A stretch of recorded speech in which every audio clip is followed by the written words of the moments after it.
Hello everyone, अध्ययन कक्ष में आपका स्वागत है। आज की इस वीडियो में हम 9th क्लास की साइंस की एनसीईआरटी को रिवाइज करेंगे। तो चलिए शुरू करते हैं। इसमें सबसे पहले हम बात करेंगे स्टेट्स ऑफ मैटर यानी पदार्थ की अवस्थाओं की। इससे पहले कि हम इनकी अवस्थाओं की ओर बढ़ें, हम थोड़ा सा ओवरव्यू ले लेते हैं कि मैटर क्या होते हैं। तो यदि हम अपनी सराउंडिंग में देखते हैं तो हमें बहुत सी वस्तुएं नजर आती हैं और आपने ऑब्जर्व किया होगा कि इन सभी वस्तुओं का आकार, साइज और बनावट में अंतर होता है। ये सभी वस्तुएं पदार्थ यानी मैटर से बनी होती हैं। लकड़ी, पत्थर, रेत ये सभी पदार्थ के उदाहरण हैं। तो ऐसी कोई भी चीज जिसका द्रव्यमान होता है और वो कुछ स्थान घेरती है, मतलब कि जिसका मास और वॉल्यूम होता है, उसे पदार्थ कहते हैं। और जो पदार्थ होते हैं वे कणों यानी पार्टिकल्स से मिलकर बने होते हैं। और ये जो मैटर के पार्टिकल्स होते हैं वे बहुत ज़्यादा सूक्ष्म होते हैं, मतलब कि ये बहुत ज़्यादा छोटे होते हैं। अब हम बात कर लेते हैं पदार्थ की अवस्थाओं यानी स्टेट्स ऑफ मैटर की। तो जो मैटर यानी पदार्थ है उसकी 3 अवस्थाएं होती हैं। सॉलिड यानी ठोस अवस्था, लिक्विड यानी द्रव अवस्था, गैस यानी गैसीय अवस्था। तो चलिए अब हम इनके बारे में देख लेते हैं। सबसे पहले हम बात कर लेते हैं सॉलिड की यानी ठोस की। तो जो सॉलिड होते हैं उनकी शेप यानी आकार और उनका वॉल्यूम यानी आयतन, ये दोनों निश्चित होते हैं, फिक्स होते हैं। ऐसा इस वजह से होता है क्योंकि जो सॉलिड के मॉलिक्यूल्स होते हैं वे क्लोजली पैक्ड होते हैं। जो उनका इंटरमॉलिक्यूलर डिस्टेंस होता है वो बहुत ज़्यादा कम होता है और जिस वजह से जो इंटरमॉलिक्यूलर फोर्सेस ऑफ अट्रैक्शन है वो बहुत ज़्यादा स्ट्रांग होती है, जिस वजह से इनका जो आकार है और इनका जो आयतन है ये फिक्स रहता है। स्टोन, बुक, पेंसिल ये सभी सॉलिड के उदाहरण हैं। नेक्स्ट अब हम बात कर लेते हैं लिक्विड की। तो जो लिक्विड होते हैं उनकी शेप अनिश्चित होती है, मतलब फिक्स नहीं होती है। और जो उनका आयतन होता है यानी जो उनका वॉल्यूम होता है वो फिक्स रहता है।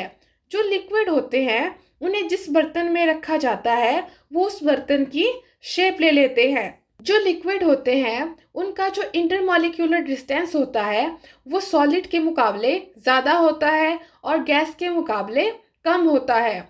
और जो इंटरमॉलिक्यूलर फोर्स ऑफ अट्रैक्शन होती है लिक्विड में वो सॉलिड की अपेक्षा कम होती है, मतलब कि सॉलिड की अपेक्षा वीक होती है। तो इस वजह से क्या होता है, इस वजह से जो उनकी शेप है वो फिक्स नहीं होती है, लेकिन जो उनका वॉल्यूम होता है वो फिक्स रहता है।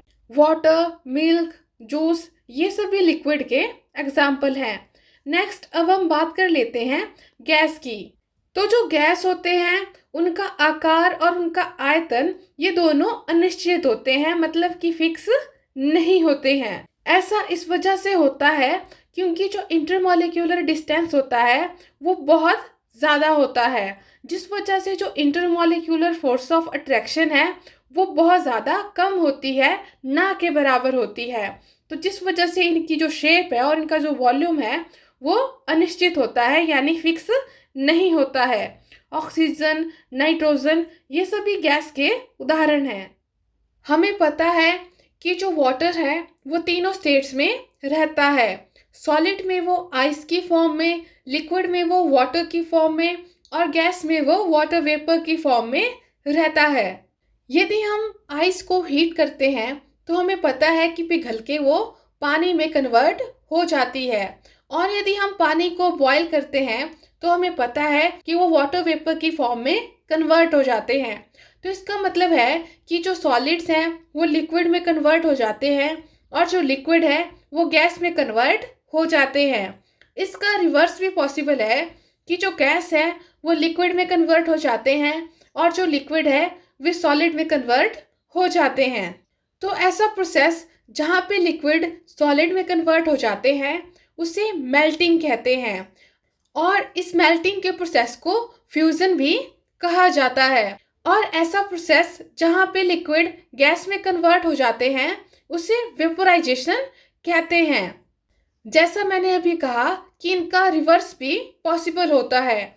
तो जो गैस है जब वो लिक्विड में कन्वर्ट हो जाते हैं तो उस प्रोसेस को कंडेंसेशन कहते हैं, और जब लिक्विड सॉलिड में कन्वर्ट हो जाते हैं तो उस प्रोसेस को सॉलिडिफिकेशन कहते हैं। अब जो सॉलिड है वो डायरेक्टली गैस में भी कन्वर्ट हो जाते हैं, और जो गैस है वो डायरेक्टली सॉलिड में कन्वर्ट हो जाते हैं। मतलब कि बिना लिक्विड स्टेट में आए हुए वे डायरेक्टली एक स्टेट से दूसरी स्टेट में कन्वर्ट हो जाते हैं। तो ऐसा प्रोसेस जहाँ पे सॉलिड डायरेक्टली गैस में कन्वर्ट हो जाता है उसे सब्लिमेशन कहते हैं, और ऐसा प्रोसेस जहाँ पे वो गैस से सीधा सॉलिड में कन्वर्ट हो जाता है उसे डिपोजिशन कहते हैं। तो इसका मतलब है कि जो स्टेट्स ऑफ मैटर है वो इंटर कन्वर्जन शो करती है। नेक्स्ट अब हम बात कर लेते हैं इवेपोरेशन की। तो इवेपोरेशन एक ऐसा प्रोसेस है जिसमें लिक्विड बिना अपने बॉइलिंग पॉइंट पर आए, मतलब कि अपने बॉइलिंग पॉइंट से नीचे किसी भी टेम्परेचर पर वो वेपर्स में कन्वर्ट हो जाते हैं। तो इस प्रोसेस को इवेपोरेशन कहते हैं। इससे पहले हमने पढ़ा था कि जो लिक्विड से वेपर्स में कन्वर्ट होते हैं उसे वेपोराइजेशन कहते हैं। जो वेपोराइजेशन है इसमें ऐसा होता है कि जो लिक्विड है पहले वो अपने बॉइलिंग पॉइंट पर आता है और उसके बाद वो वेपर्स में कन्वर्ट होता है। जैसा कि हमने वाटर के केस में पढ़ा था कि जब हम उसको हीट करेंगे तो पहले वो अपने बॉइलिंग पॉइंट को रीच करेगा, और हमें पता है कि जो वाटर है उसका बॉइलिंग पॉइंट 100 डिग्री सेल्सियस है। तो जब वो अपने बॉइलिंग पॉइंट पर पहुंचेगा तो उसके बाद वो फिर वेपर्स में कन्वर्ट होगा। लेकिन इवेपोरेशन में जो लिक्विड है वो बिना अपने बॉइलिंग पॉइंट पर आए उससे नीचे किसी भी टेम्परेचर पे वो वेपर्स में कन्वर्ट हो जाएगा। जो रेट ऑफ इवेपोरेशन है वो इंक्रीज होता है यदि सरफेस एरिया या फिर टेम्परेचर या फिर विंड स्पीड में इंक्रीज होता है, और जब ह्यूमिडिटी डिक्रीज होती है तो उससे भी जो इवेपोरेशन का रेट है वो इंक्रीज होता है। इसी के साथ एक और इम्पोर्टेंट बात कि जो इवेपोरेशन है वो हमेशा कूलिंग कॉज करती है। जो लिक्विड के पार्टिकल्स होते हैं वे सराउंडिंग से एनर्जी को अब्जॉर्ब करते हैं, और ये जो एब्जॉर्प्शन होती है एनर्जी की उस वजह से जो सराउंडिंग होती है वो ठंडी हो जाती है। तो इस तरह से जो इवेपोरेशन होती है वो कूलिंग को कॉज करती है। जो मैटर होते हैं वो दो टाइप के होते हैं, प्योर सब्सटेंसेस और मिक्सचर। जो प्योर सब्सटेंसेस होते हैं वो भी आगे दो तरह के होते हैं, एलिमेंट्स और कंपाउंड्स। और जो मिक्सचर होते हैं वो भी दो टाइप के होते हैं, होमोजीनस मिक्सचर और हेट्रोजीनस मिक्सचर। इन सभी के बारे में हम आगे जानेंगे। नेक्स्ट अब हम बात कर लेते हैं मिक्सचर की। तो जब दो या फिर दो से ज़्यादा सब्सटेंसेस को किसी भी प्रोपोर्शन में मिलाया जाता है तो उसे मिक्सचर कहते हैं। जो मिक्सचर होते हैं वो दो तरह के होते हैं, होमोजीनस मिक्सचर और हेट्रोजीनस मिक्सचर। जो होमोजीनस मिक्सचर होते हैं वो यूनिफॉर्मली मिक्स्ड होते हैं, मतलब कि उनकी यूनिफॉर्म कंपोजिशन होती है। इसमें कोई भी सेपरेशन बाउंड्री नहीं दिखाई देती है, और इसके जो कंपोनेंट होते हैं वो विजिबल नहीं होते हैं। मतलब कि हम इन्हें ना तो नेकेड आई के थ्रू और ना ही माइक्रोस्कोप के थ्रू देख सकते हैं। फॉर एग्जाम्पल शुगर और वाटर का मिक्सचर हो गया, लेमनेड हो गया। जो एयर है वो भी एक होमोजेनस मिक्सचर होता है, और जो एलॉयज होते हैं वो भी होमोजेनस मिक्सचर होते हैं। दूसरी ओर जो हेट्रोजीनस मिक्सचर हैं उनकी यूनिफॉर्म कंपोजिशन नहीं होती है, मतलब कि इसमें सेपरेशन बाउंड्री दिखाई देती है, और इसके जो कंपोनेंट होते हैं वो विजिबल होते हैं। फॉर एग्जाम्पल वाटर और चॉक का मिक्सचर हो गया, या फिर शुगर और सैंड का मिक्सचर हो गया। नेक्स्ट अब हम बात कर लेते हैं सॉल्यूशन की। तो जो सॉल्यूशन है वो होमोजीनस मिक्सचर है दो या फिर दो से ज़्यादा सब्सटेंसेस का, जैसे कि लेमनेड यानी नींबू पानी। जो सॉल्यूशन होते हैं उसमें दो तरह के कंपोनेंट होते हैं, सॉल्वेंट और सॉल्यूट। ऐसा कंपोनेंट जो कि लार्ज अमाउंट में यानी ज़्यादा क्वांटिटी में होता है उसे सॉल्वेंट कहा जाता है, और जो कम क्वांटिटी यानी कम अमाउंट में होता है उसे सॉल्यूट कहा जाता है। जैसे कि यदि हम वाटर में शुगर को डिसॉल्व करते हैं तो इस सॉल्यूशन में जो शुगर है जो कि कम क्वांटिटी यानी कम अमाउंट में है यह सॉल्यूट है, और जो ज़्यादा अमाउंट यानी क्वांटिटी में है यानी जो वाटर है वो सॉल्वेंट है। अब जो सॉल्यूशन है इसमें जो लाइट है इसका पाथ विजिबल नहीं होता। ऐसा इसलिए होता है क्योंकि जो सॉल्यूशन है इसके पार्टिकल्स बहुत ज़्यादा छोटे होते हैं। ये इतने ज़्यादा छोटे होते हैं कि ये जो लाइट की बीम होती है इसे स्कैटर नहीं कर पाते। उस वजह से जो लाइट का पाथ है वो इसमें से विजिबल नहीं होता है। नेक्स्ट है कि जो सॉल्यूशन होते हैं वे स्टेबल होते हैं। अब आपने ऑब्जर्व किया होगा कि यदि आप एक सॉल्यूशन को रख दो, उसको डिस्टर्ब ना करो, मतलब कि उसको रेस्ट पे रहने दो, तो उसमें जो सॉल्यूट के पार्टिकल्स होते हैं वे नीचे सतह पर नहीं बैठते हैं। तो मतलब कि जो सॉल्यूशन होते हैं वो स्टेबल होते हैं। नेक्स्ट अब हम बात कर लेते हैं अलॉयज़ की। तो जो अलॉय है वो मिक्सचर होता है दो या दो से ज़्यादा मेटल्स का या फिर मेटल और नॉन मेटल का। और ये जो कंपोनेंट्स होते हैं इन्हें फिजिकल मेथड के द्वारा सेपरेट नहीं किया जा सकता। फॉर एग्जांपल ब्रास, जो ब्रास है वो जिंक और कॉपर के मिक्सचर से बना होता है। इसमें 30% जिंक और 70% कॉपर होता है। नेक्स्ट अब हम बात कर लेते हैं सस्पेंशन की। तो जो सस्पेंशन है वो हिट्रोजीनस मिक्सचर होते हैं। इसके जो पार्टिकल्स होते हैं उनको हम नेकेड आई के थ्रू देख सकते हैं। और ये सस्पेंशन होते हैं ये बीम ऑफ लाइट को स्कैटर करते हैं और ये अनस्टेबल होते हैं। अनस्टेबल का मतलब है कि यदि हम इन्हें हिलाएं ना और रेस्ट पे रखे रखें तो इसके जो पार्टिकल्स हैं वो सतह पर बैठ जाते हैं। फॉर एग्जाम्पल जैसे मडी वाटर का मिक्सचर है या फिर सैंड और वाटर का मिक्सचर है, तो उसमें क्या होगा, यदि हम उसे किसी कंटेनर में रखे रखें और हिलाएं ना तो जो पार्टिकल्स होंगे वो नीचे बैठ जाएंगे। और जो सस्पेंशन होते हैं इन्हें हम फिल्ट्रेशन के थ्रू सेपरेट कर सकते हैं। नेक्स्ट अब हम बात कर लेते हैं कोलाइडल सॉल्यूशन की। तो जो कोलाइडल सॉल्यूशन होते हैं वो हिट्रोजीनस मिक्सचर होते हैं, जैसे कि मिल्क हो गया।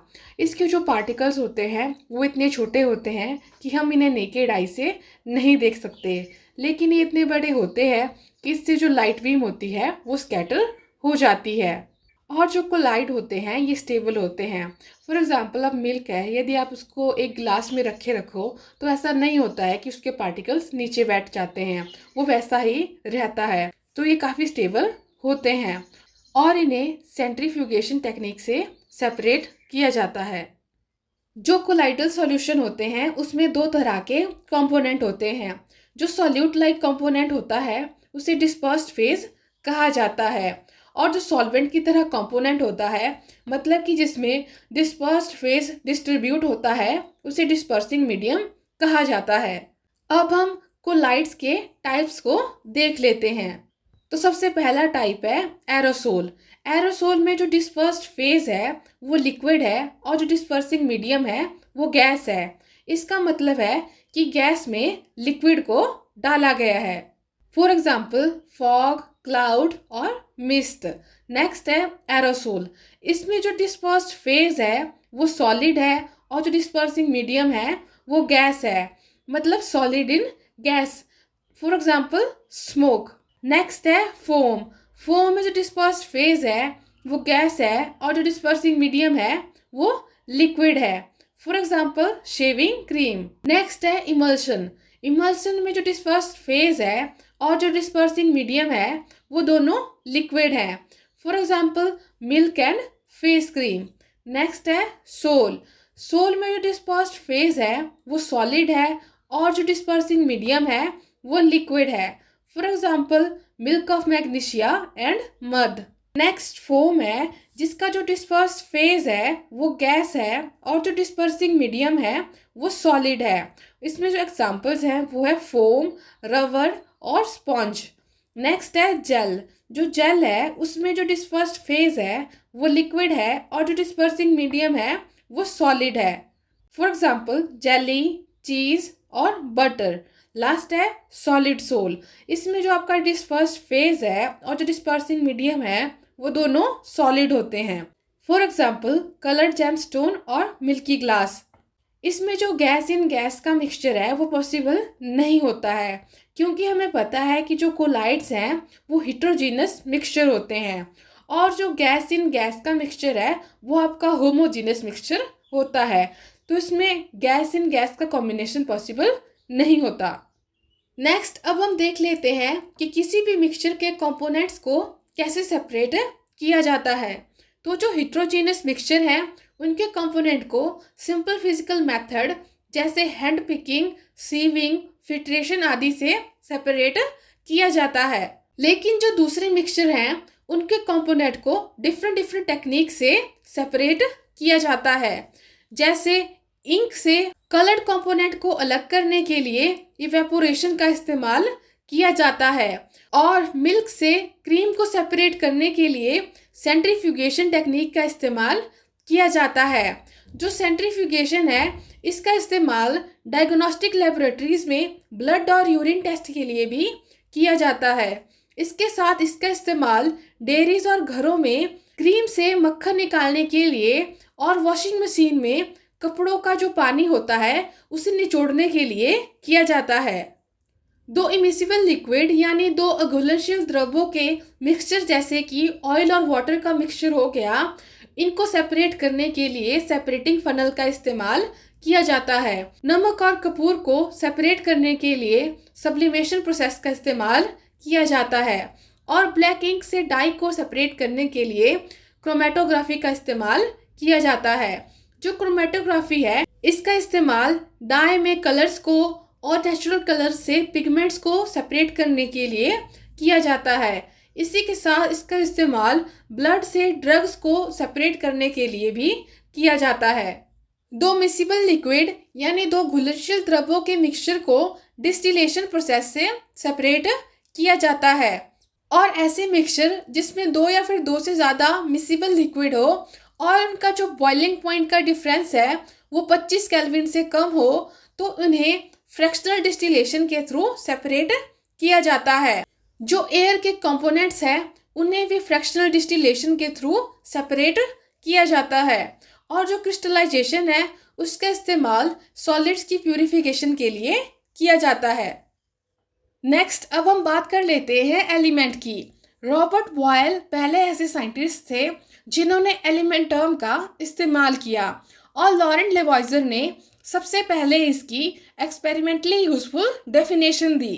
उनके अनुसार जो एलिमेंट है वो मैटर की बेसिक फॉर्म है और इन्हें केमिकल रिएक्शन के द्वारा इससे ज़्यादा सिंपलर सब्सटेंसेस में नहीं तोड़ा जा सकता। मतलब कि इससे ज़्यादा सरल पदार्थों में विभाजित नहीं किया जा सकता है। जो एलिमेंट्स है उन्हें 3 टाइप्स में क्लासिफाई किया गया है। मेटल्स यानी धातुएं, नॉन मेटल्स यानी अधातुएं, मेटलॉइड यानी उपधातु। जो मेटल्स होते हैं यानी धातुएं होती हैं वे लस्ट्रस यानी चमकीली होती हैं। इसी के साथ वे हीट और इलेक्ट्रिसिटी की अच्छी कंडक्टर होती हैं। जो मेटल होते हैं वो डक्टाइल होते हैं। डक्टाइल का मतलब है कि इन्हें तारों में परिवर्तित किया जा सकता है और जो मेटल होते हैं ये मैलिएबल होते हैं। इसका मतलब है कि इन्हें पीट कर इन्हें शीट्स में कन्वर्ट किया जा सकता है और साथ में ही ये सोनरस होते हैं। गोल्ड, सिल्वर, कॉपर ये सभी मेटल के उदाहरण हैं। जो नॉन मेटल्स होते हैं वो वैरायटी ऑफ कलर्स में होती है, मतलब कि विभिन्न रंगों की होती है और वे हीट और इलेक्ट्रिसिटी की कुचालक होती है।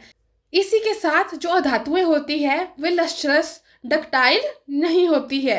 हाइड्रोजन, ऑक्सीजन ये सभी अधातुओं के उदाहरण हैं। नेक्स्ट अब हम बात कर लेते हैं मेटलॉइड यानी उपधातु की। तो ऐसे एलिमेंट्स जिनमें धातु और अधातु दोनों के गुण होते हैं उन्हें मेटलॉइड कहा जाता है। बोरोन, सिलिकॉन ये सभी मेटलॉइड के उदाहरण हैं। अब हम एलिमेंट्स के बारे में कुछ इंपॉर्टेंट चीज़ें जान लेते हैं कि 11 ऐसे एलिमेंट हैं जो कि रूम टेम्परेचर में गैसीय स्टेट में रहते हैं और 2 एलिमेंट्स मरकरी और ब्रोमीन ऐसे एलिमेंट्स हैं जो कि रूम टेम्परेचर में लिक्विड फॉर्म में रहते हैं और गैलियम और सीसियम ऐसे एलिमेंट हैं जो कि रूम टेम्परेचर से थोड़े से ऊपर के टेम्परेचर में ये लिक्विड स्टेट में आ जाते हैं, मतलब कि द्रव अवस्था ले लेते हैं। नेक्स्ट अब हम बात कर लेते हैं कंपाउंड्स की। तो जो कंपाउंड्स हैं वो ऐसे सब्सटेंसेस हैं जो कि दो या फिर दो से ज़्यादा एलिमेंट्स से बनते हैं, और ये जो एलिमेंट्स होते हैं ये एक फिक्स्ड प्रोपोर्शन में होते हैं। फॉर एग्जांपल वाटर, मीथेन, ये सभी कंपाउंड के उदाहरण हैं। नेक्स्ट अब हम बात कर लेते हैं एटम्स और मॉलिक्यूल के बारे में। इसमें सबसे पहले हम बात करेंगे लॉ ऑफ केमिकल कॉम्बिनेशन की। इसमें हम दो लॉज की बात करेंगे, law of conservation of mass and law of constant proportion. जो law of conservation of mass है वो लेवाइजर के द्वारा दी गई थी। इस लॉ के अनुसार किसी भी केमिकल रिएक्शन में जो मास है यानी जो द्रव्यमान है, ना तो उसे क्रिएट किया जा सकता है और ना ही उसे डिस्ट्रॉय किया जा सकता है। नेक्स्ट अब हम बात कर लेते हैं लॉ ऑफ कांस्टेंट प्रोपोर्शन की। तो जो लॉ ऑफ कांस्टेंट प्रोपोर्शन है वो प्राउस्ट के द्वारा दी गई थी। इस लॉ के अनुसार किसी भी कंपाउंड में जो एलिमेंट प्रेजेंट होते हैं वो एक डेफिनेट प्रोपोर्शन में प्रेजेंट होते हैं। मतलब कि किसी भी कंपाउंड में जो एलिमेंट प्रेजेंट होते हैं, जो उनका मास होता है यानी जो उनका द्रव्यमान होता है, उसकी रेशो यानी जो उसका अनुपात है वो निश्चित होता है। फॉर एग्जाम्पल जैसे H2O यानी जो वाटर है, इसमें हाइड्रोजन और ऑक्सीजन के जो द्रव्यमानों का अनुपात है, मतलब जो उनकी मास की जो रेशो है वो हमेशा 1:8 ही रहती है। चाहे वो पानी कहीं से भी आया हो, चाहे वो पानी कुएं का हो या फिर नल का हो, हमेशा जो ये रेशो होगी, ये जो मास की रेशो होगी, द्रव्यमान का अनुपात होगा, ये 1:8 ही रहेगा। नेक्स्ट अब हम बात कर लेते हैं डाल्टन्स एटॉमिक थ्योरी की। तो यह थ्योरी जॉन डाल्टन के द्वारा दी गई थी। इस थ्योरी के अनुसार जितने भी मैटर्स हैं यानी जितने भी पदार्थ हैं, चाहे एलिमेंट्स हैं, कंपाउंड हो या फिर मिक्सचर्स हों, वे सारे छोटे छोटे पार्टिकल्स से मिलकर बने होते हैं, और ये जो पार्टिकल्स होते हैं इन्हें एटम कहा जाता है। नेक्स्ट अब हम बात कर लेते हैं एटम की। तो किसी भी एलिमेंट के जो सबसे छोटे पार्टिकल्स होते हैं, स्मॉलेस्ट पार्टिकल्स होते हैं, उन्हें एटम कहा जाता है, और ये फ्रीली यानी इंडिपेंडेंटली एग्जिस्ट भी कर सकते हैं और नहीं भी कर सकते हैं।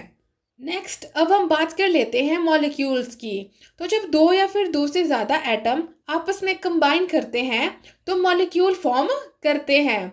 सेम एलिमेंट के एटम्स या फिर डिफरेंट एलिमेंट्स के एटम आपस में ज्वाइन करते हैं और मॉलिक्यूल फॉर्म करते हैं। जो मॉलिक्यूल है वो किसी भी एलिमेंट का या फिर कंपाउंड का स्मॉलेस्ट पार्टिकल होता है जो कि इंडिपेंडेंटली एग्जिस्ट कर सकता है।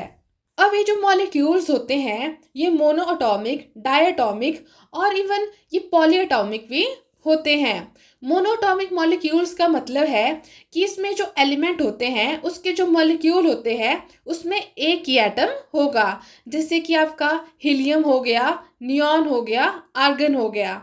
डायटॉमिक मॉलिक्यूल का मतलब है कि ऐसे एलिमेंट्स के जो मॉलिक्यूल होंगे इसमें दो एटम होते हैं, जैसे कि आपका हाइड्रोजन हो गया, ऑक्सीजन का मॉलिक्यूल हो गया, इसमें आपके पास दो एटम्स होते हैं। इसी तरह ट्राई एटॉमिक मॉलिक्यूल में 3 एटम्स होंगे और टेट्रा एटॉमिक मॉलिक्यूल में 4 एटम्स होंगे। नेक्स्ट अब हम बात कर लेते हैं एटॉमिसिटी की। तो किसी एलिमेंट के मॉलिक्यूल में कितने एटम्स होते हैं यह उसकी एटॉमिसिटी कहलाती है। फॉर एग्जाम्पल जो हाइड्रोजन का मॉलिक्यूल है उसमें 2 एटम होते हैं, इसलिए इसकी एटॉमिसिटी 2 है। और जो सल्फर का मॉलिक्यूल है इसमें 8 एटम्स होते हैं, इसलिए इसकी एटॉमिसिटी 8 है। नेक्स्ट अब हम बात कर लेते हैं मॉलिक्यूल्स ऑफ कंपाउंड की। हमने अभी बात की जो एलिमेंट होते हैं उसके जो मॉलिक्यूल्स होते हैं, उसके मॉलिक्यूल्स के जो एटम होते हैं वे सेम टाइप के होते हैं, मतलब एक तरह के होते हैं। दूसरी ओर जो कंपाउंड के मॉलिक्यूल्स होते हैं उसके जो एटम्स होते हैं वे डिफरेंट एलिमेंट्स के होते हैं। तो जब डिफरेंट एलिमेंट्स के एटम आपस में ज्वाइन करते हैं तो वो क्या बनाते हैं, वो कंपाउंड के मॉलिक्यूल फॉर्म करते हैं। फॉर एग्जाम्पल जैसे आपका वाटर का मॉलिक्यूल हो गया। जो आपका वाटर का मॉलिक्यूल है इसमें 2 डिफरेंट एलिमेंट हाइड्रोजन और ऑक्सीजन के एटम आपस में कंबाइन हुए हैं और आपका वाटर का मॉलिक्यूल फॉर्म हुआ है। नेक्स्ट अब हम बात कर लेते हैं आयंस की। तो जब एक एटम या फिर ग्रुप ऑफ एटम के ऊपर पॉजिटिव या फिर नेगेटिव चार्ज होता है तो उसे आयन कहते हैं। फॉर एग्जांपल, यदि मैं एक सोडियम का एटम लूं और इस पे पॉजिटिव चार्ज लगा दूं तो यह सोडियम का आयन है। और यदि मैं क्लोरीन का एटम लूं और उसके ऊपर नेगेटिव चार्ज लगा दूं, नेगेटिव साइन लगा दूं, तो मतलब कि यह क्लोरीन का आयन है। तो ये जो नेगेटिवली चार्ज्ड आयन होते हैं इन्हें एनायन कहा जाता है, और जो ये पॉजिटिवली चार्ज आयन होते हैं उन्हें केटायन कहा जाता है। और जब ग्रुप ऑफ एटम्स पर पॉजिटिव या फिर नेगेटिव चार्ज होता है तो उसे पॉलीएटॉमिक आयंस कहा जाता है। For example, NH4 positive, SO4 2 negative, PO4 3 negative. तो ये आपके पॉलीएटॉमिक आयंस हैं। नेक्स्ट अब हम बात कर लेते हैं मॉलिक्यूलर मास की। तो किसी भी सब्सटेंस के जो मॉलिक्यूल्स होते हैं उनमें जो एटम्स होते हैं उन एटम्स का जो एटॉमिक मास होता है उसका सम मॉलिक्यूलर मास कहलाता है। फॉर एग्जाम्पल, यदि हमें HNO3 यानी नाइट्रिक एसिड का मॉलिक्यूलर मास पता करना हो तो इसका मॉलिक्यूलर मास इसमें जो एटम्स हैं उन सब के एटॉमिक मास का सम होगा। तो इस केस में इसमें atomic mass of hydrogen plus atomic mass of nitrogen और plus atomic mass of oxygen atom, इन सब का जो सम होगा वो आपका इसका मॉलिक्यूलर मास आएगा। तो जो हाइड्रोजन है उसका एटॉमिक मास 1 होता है और जो नाइट्रोजन है उसका एटॉमिक मास 14 होता है और जो ऑक्सीजन है उसका एटॉमिक मास 16 होता है। और जो HNO3 है इसमें ऑक्सीजन के 3 एटम हैं, इसलिए इसे 3 से मल्टीप्लाई किया जाएगा। और अब जो इनका टोटल होगा, इनके एटॉमिक मासेस का जो टोटल होगा जो कि 63 है, यह इसका मॉलिक्यूलर मास होगा। नेक्स्ट अब हम बात कर लेते हैं मोल कॉन्सेप्ट की। तो जो मोल है इसका इस्तेमाल केमिस्ट्री में मेजरमेंट करने के लिए किया जाता है। इसके इस्तेमाल से हम किसी भी सब्सटेंस के अमाउंट को, उसकी क्वांटिटी को मेजर कर सकते हैं, एक्सप्रेस कर सकते हैं। फॉर एग्जांपल, यदि हमें जानना हो कि एक पानी के गिलास में कितने टोटल नंबर ऑफ मॉलिक्यूल्स हैं तो इस चीज़ के लिए हम मोल का इस्तेमाल करते हैं। जैसे कि 1 डजन का मतलब होता है 12 आर्टिकल, 1 ग्रॉस का मतलब होता है 144 आर्टिकल और 1 स्कोर का मतलब होता है 20 आर्टिकल। तो सेम उसी तरह से जो 1 मोल होता है उसका मतलब होता है 6.022 इंटू 10 टू द पावर 23। मतलब कि यदि मैं बोलूं कि मेरे पास 1 मोल ऑफ हाइड्रोजन है तो इसका मतलब है कि मेरे पास 6.022 into 10 to the power 23 hydrogen के एटम है। और यदि मैं बोलूं कि मेरे पास 1 मोल ऑफ H2O यानी वाटर है तो इसका मतलब है कि मेरे पास 6.022 into 10 to the power 23 molecules हैं वाटर के, H2O के। यह जो नंबर है 6.022 इंटू 10 टू द पावर 23, इसे एवोगैड्रो कांस्टेंट या फिर एवोगैड्रो नंबर कहा जाता है। नेक्स्ट अब हम बात कर लेते हैं स्ट्रक्चर ऑफ एटम की। डाल्टन एटॉमिक थ्योरी में हमने जाना था कि इस थ्योरी के अनुसार जो भी मैटर है वो छोटे छोटे पार्टिकल से मिलकर बने होते हैं और ये जो पार्टिकल्स हैं इन्हें एटम कहा गया। और ये जो एटम है वो इंडेस्ट्रक्टिबल यानी अविनाशी और इंडिविजिबल यानी अविभाज्य होते हैं। इसका अर्थ है कि एटम को ना ही हम डिवाइड कर सकते हैं और ना ही इन्हें डिस्ट्रॉय कर सकते हैं। लेकिन जब बाद में इलेक्ट्रॉन और प्रोटॉन की डिस्कवरी हुई तो इस थ्योरी की यह जो धारणा थी यह गलत साबित हुई। इलेक्ट्रॉन को जे थॉमसन और प्रोटॉन को गोल्डस्टीन के द्वारा डिस्कवर किया गया। जे थॉमसन ने सबसे पहले एटम के स्ट्रक्चर का मॉडल प्रस्तुत किया। उनका यह मॉडल क्रिसमस पुडिंग की तरह था। इनके अनुसार जो एटम है वो एक पॉजिटिव चार्ज का स्फीयर है और जो इलेक्ट्रॉन है वो स्फेरिकल क्रिसमस पुडिंग पर जैसे ड्राई फ्रूट्स होते हैं उसकी भांति हैं। इसे हम वाटरमेलन यानी तरबूज के उदाहरण से समझ सकते हैं। एटम में जो पॉजिटिव चार्ज है वो तरबूज के जो खाने वाला हिस्सा है, जो रेड रेड कलर का हिस्सा है, उसकी तरह फैला हुआ है और जो इलेक्ट्रॉन है वो तरबूज के सीड्स के भांति धंसे हुए हैं। तो थॉमसन के इस मॉडल के अनुसार जो एटम है वो एक पॉजिटिवली चार्ज स्फीयर है और जो इलेक्ट्रॉन है वो उसमें धन से होते हैं। और जो पॉजिटिव और नेगेटिव चार्ज होता है उनका मैग्नीट्यूड बराबर होता है, मतलब कि जितना पॉजिटिव चार्ज होता है उतना ही नेगेटिव चार्ज होता है। इसलिए जो एटम है वो इलेक्ट्रिकली न्यूट्रल होते हैं। नेक्स्ट अब हम बात कर लेते हैं Rutherford's model of an atom की। तो जो रदरफोर्ड थे वो भी जानना चाहते थे कि एक एटम में जो इलेक्ट्रॉन होते हैं वो किस तरह से अरेंज होते हैं। तो इसके लिए उन्होंने एक्सपेरिमेंट परफॉर्म किया। इस एक्सपेरिमेंट में फास्ट मूविंग अल्फा पार्टिकल्स को एक थिन गोल्ड फॉइल पर टकराया गया। जो अल्फा पार्टिकल्स होते हैं वे डबली चार्ज्ड हीलियम आयन होते हैं, मतलब कि वे पॉजिटिवली चार्ज होते हैं और इस पे +2 का चार्ज होता है। तो इनका जो यह अल्फा पार्टिकल स्कैटरिंग एक्सपेरिमेंट था इसके रिजल्ट बहुत ज़्यादा अनएक्सपेक्टेड रहे।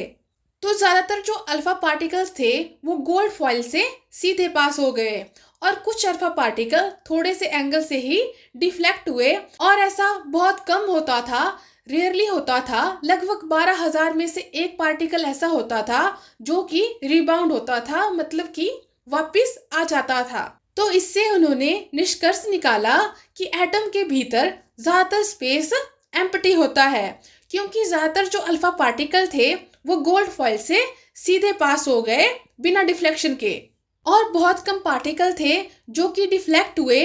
तो मतलब कि एटम में जो पॉजिटिव चार्ज है वो बिल्कुल थोड़े से स्पेस में है, और बहुत कम अल्फा पार्टिकल 180 डिग्री से डिफ्लेक्ट हुए। तो इसका मतलब था कि जो पॉजिटिव चार्ज है और जो एटम का मास है यानी उसका द्रव्यमान है वो सारा एटम के बहुत कम वॉल्यूम में ही सीमित है, वहाँ पे कंसंट्रेटेड है। अपने एक्सपेरिमेंट के बेस पर रदरफोर्ड ने nuclear model of an atom को प्रस्तुत किया। इस मॉडल के अनुसार जो एटम है उसका एक पॉजिटिवली चार्ज्ड सेंटर होता है जिसे न्यूक्लियस का नाम दिया गया। तो जो न्यूक्लियस की डिस्कवरी का श्रेय है वो भी रदरफोर्ड को जाता है, और एटम का लगभग सारा मास यानी एटम का लगभग सारा द्रव्यमान इसी न्यूक्लियस में कंसंट्रेटेड होता है, और जो इलेक्ट्रॉन है वो न्यूक्लियस के अराउंड सर्कुलर पाथ में रिवॉल्व करते हैं, और जो न्यूक्लियस है उसका साइज एटम के साइज के कंपैरिजन में बहुत छोटा है। नेक्स्ट अब हम बात कर लेते हैं Bohr's model of an atom की, यानी बोहर एटॉमिक मॉडल की। तो जो रदरफोर्ड का मॉडल था उसमें कुछ ड्रॉबैक्स रहे। उन्हें दूर करने के लिए बोहर ने एटम के स्ट्रक्चर के बारे में कुछ अवधारणाएं प्रस्तुत की। इनके अनुसार जो एटम है उनके भीतर कुछ स्पेशल ऑर्बिट्स होते हैं जहां पर कि इलेक्ट्रॉन रिवॉल्व करते हैं, चक्कर लगाते हैं। ये जो स्पेशल ऑर्बिट्स है इन्हें डिस्क्रीट ऑर्बिट्स ऑफ इलेक्ट्रॉन कहा जाता है।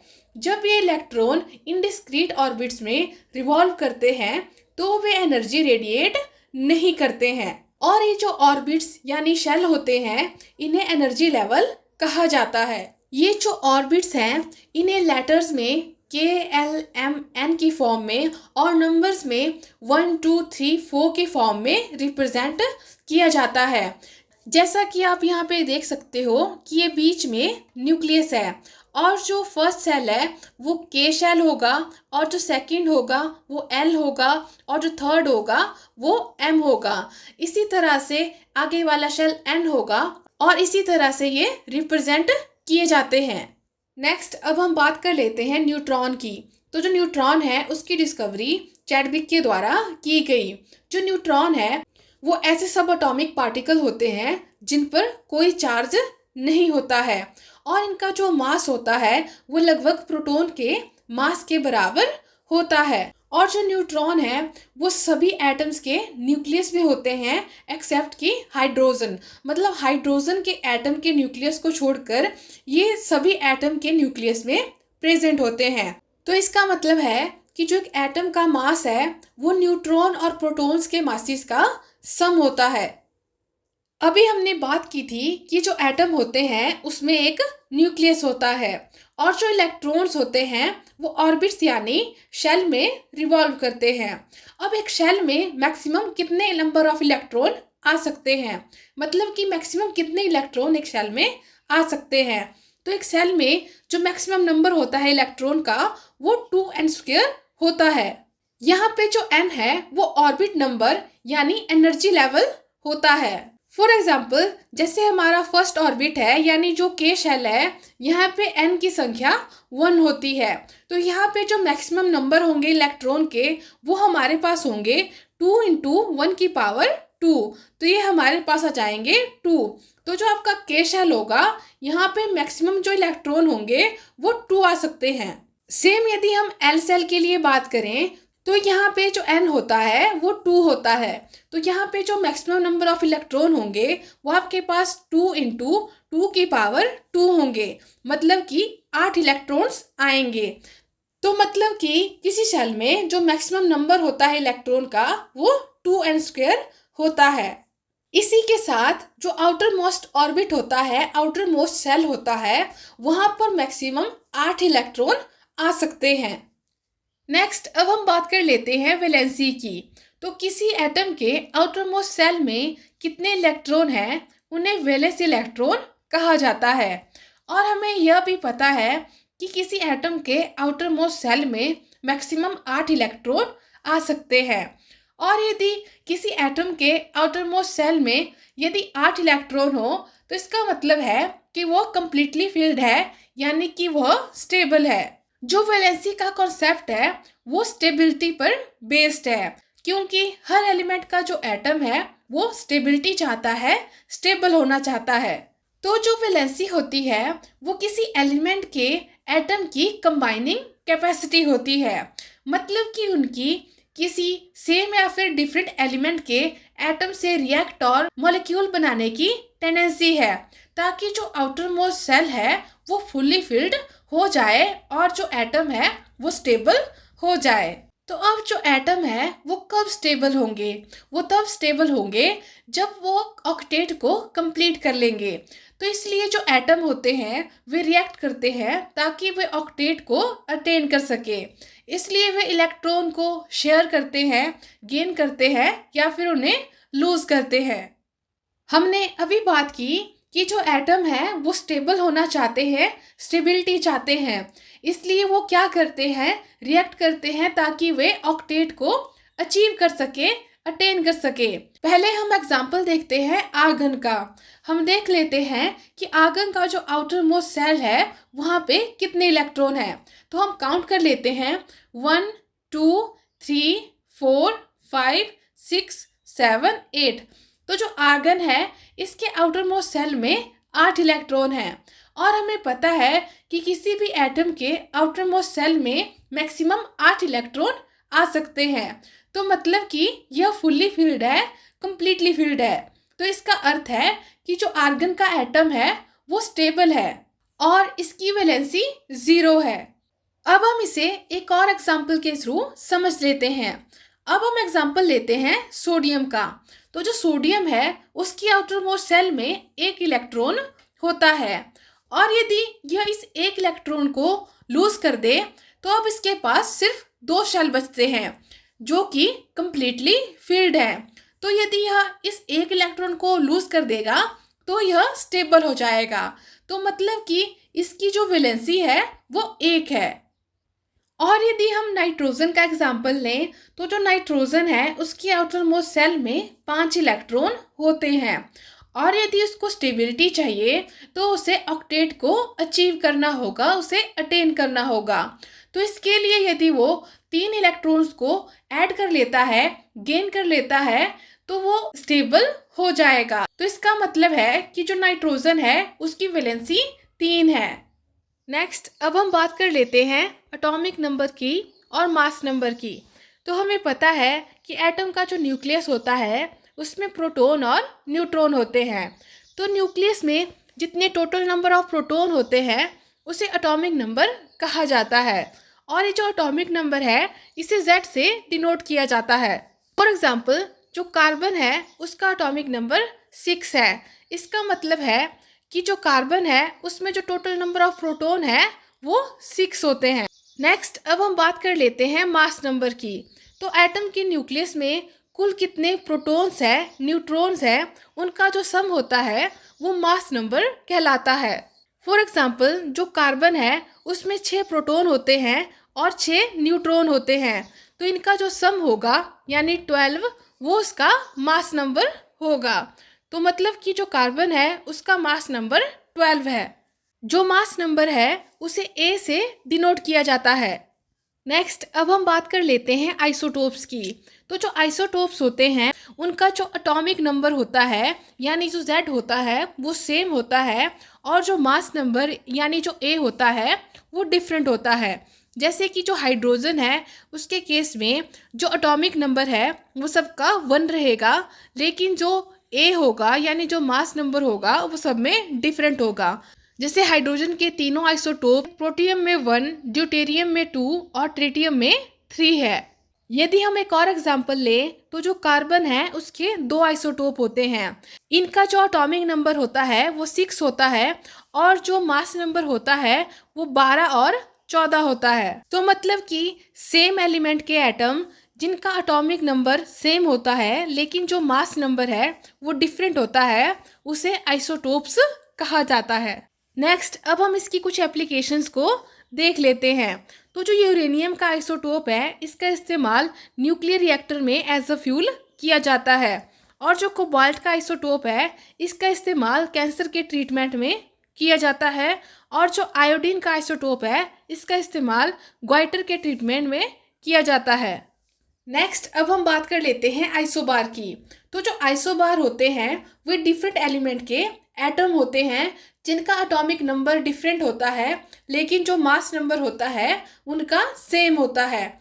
फॉर एग्जांपल जो कैल्शियम और आर्गन है इनका जो मास नंबर है वो दोनों का सेम है जो कि 40 है, लेकिन जो उनका एटॉमिक नंबर है वो दोनों का डिफरेंट है।